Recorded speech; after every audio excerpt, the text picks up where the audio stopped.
Magandang gabi po sa inyong sa inyong lahat, mga kaibigan. So ngayon po ay araw ng Martes, May 21, 2024. Okay, so meron po tayong na-receive. Actually, pangalawa na po ito. Sa maghapon na ito, kaninang umaga, may ginawa tayo, kung makikita niyo sa video. Then ngayon po, ito, meron na naman pong nagpadala po sa atin. From ano po ito, shoutout po kay Boss Ferben Kurt B. De Mesa from Tukuran, Zamboanga. Okay, from Zamboanga po ito. So, itong Zamboanga po, marami na po nagpadala sa atin ito, mga kaibigan. Siguro mga 10 times na po, no? So maraming salamat po sa inyo, mga taga Zamboanga. Okay. So ito po ay panel gauge ng Innova. Okay, blackout na po siya, no? Almost 1 year na daw po, sabi ng customer.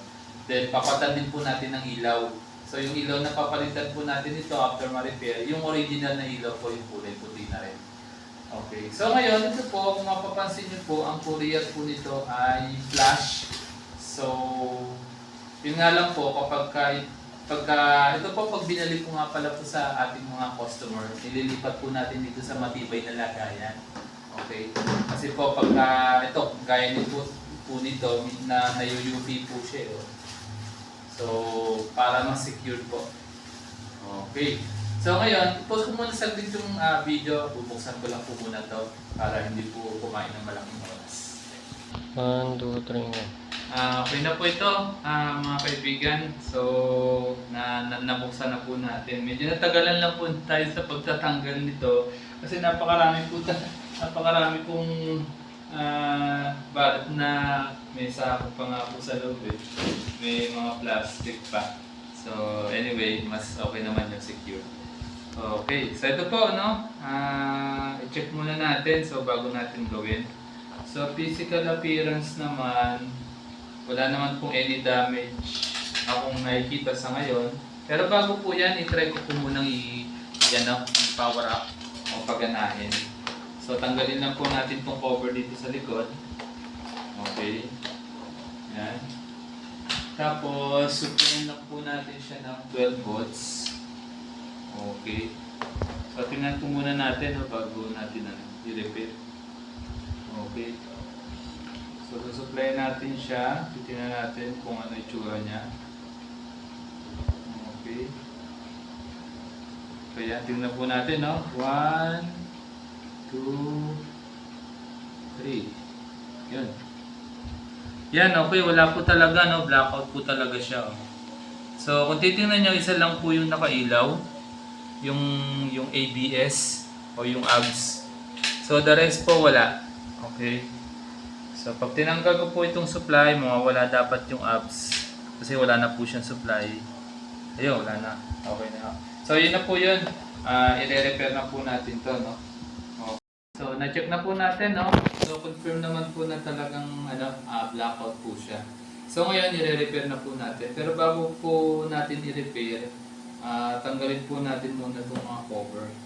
So, itong mga cover naman ito, naka-clip lang. So kaya naman po natin binibideo po itong pagtanggal to make sure po na walang any damage po na nagka-problema during po ng pagbabaklas natin. So okay, so wala naman po damage siya, no? Then ito, tanggalin natin dito. Yan. Naka-clip lang po yan kaya May nakatawag na naman. baklasin po siya. Na-post. Hindi. Okay. So, ayan. Okay. Then, ito mga needle po. Okay. Gagamit lang po kayo ng pry tool pagka binaklas niyo po. No? Okay. Tapos, lagay niyo po din ng marking ng tawag dito. Yung lapis, yung pinakadulo ng needle kung saan siya nakatapat. Para madali po ninyo siyang maibalik kung saan po yung setting niya. Okay. Ako kasi kabisado ko na, kaya kahit di ko na po lagyan, alam ko na po kung saan po nakatapat siya. Okay, yan. Tanggalin na po natin. So ngayon ito, ingat lang po sa pagtatanggal nito, LCD. Medyo maselan po ito at babasagin. So sundutan nyo lang po dito, tapos i-twist nyo lang po itong PCB. Yun. Okay. Tapos yan, naka-clip lang din po yan. Okay, so yan, hindi po mahirap yan tanggalin, madali lang po yan. Okay. So yan, okay na. So kung mapapansin po ninyo, yan yung po yung LED, mga sunog na rin. So palitin na rin po yan, eh po, itim na dito. Oh. Then the rest, ganun din po.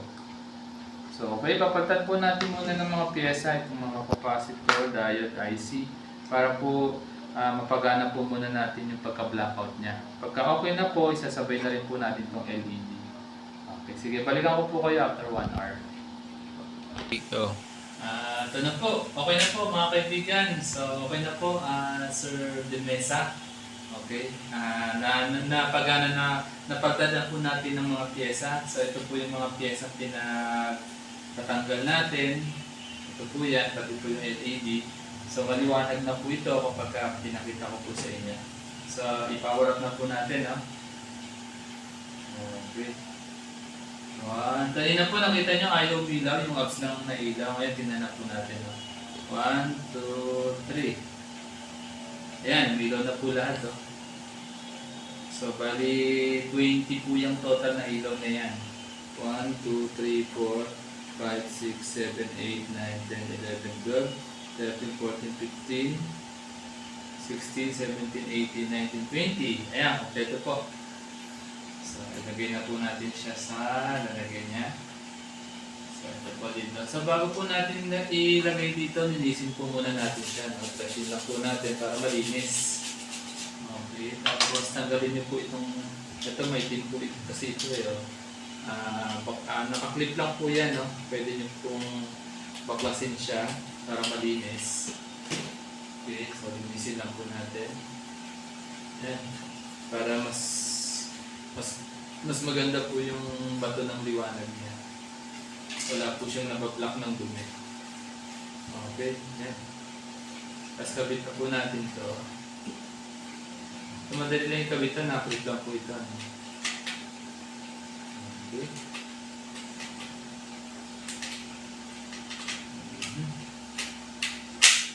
Yan. Okay na. Tapos saka natin ilagay ito. Yan. Okay, ganda na Tapos itong LCD po, linisan nyo lang po itong ibabaw sa ilalim. Okay. So yan. Okay na po yan. Yan. Okay, good. Tapos ito po, itong plastic niya. Linisan nyo lang din po siya. Okay. So yan.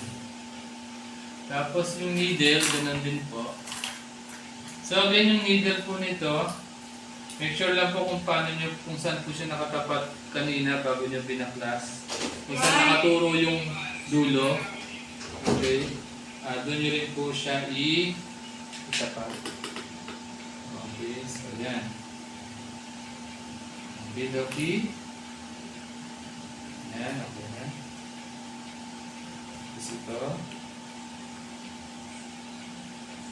Yan, okay na po.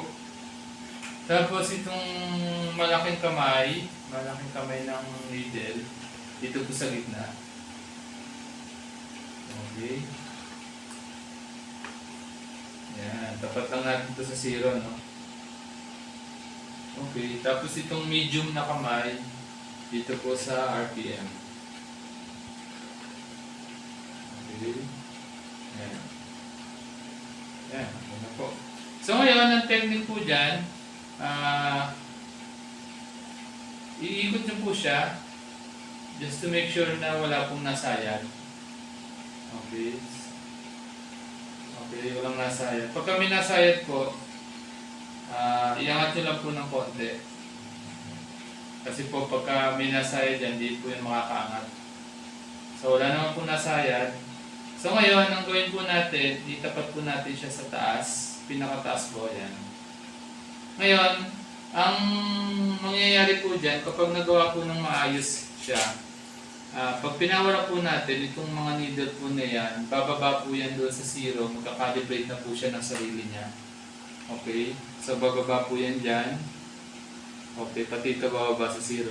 Ngayon, kapag may problema pa po siya, kapag pinower up natin, hindi po yan bababa, mag-stay lang po yan dito.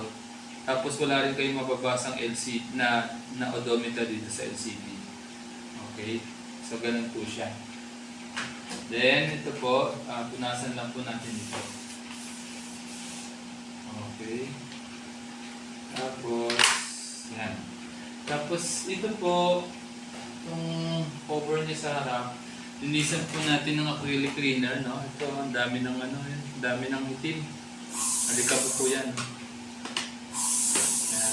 Para po mas, pick up. Mukhang bago. Yan.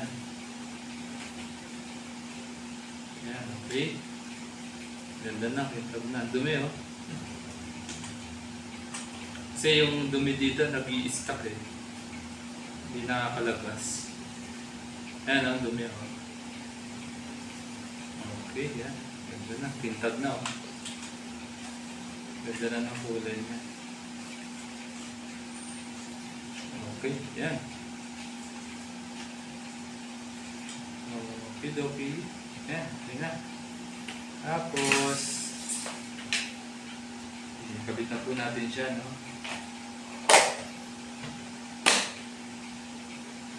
Okay. Then, power up na po natin. Para malaman na po natin yung binabanggit natin kanina na dapat mag-calibrate po siya sa 0 kapag okay na po siya. So, yan. Okay, 1, 2, 3. Yun, umilaw na, oh. Yun, bumaba na po siya. Ayan, nag-calibrate na po siya sa 0. So, ayun, okay. So, yung kanyang odometer po, ang reading ay 134,471.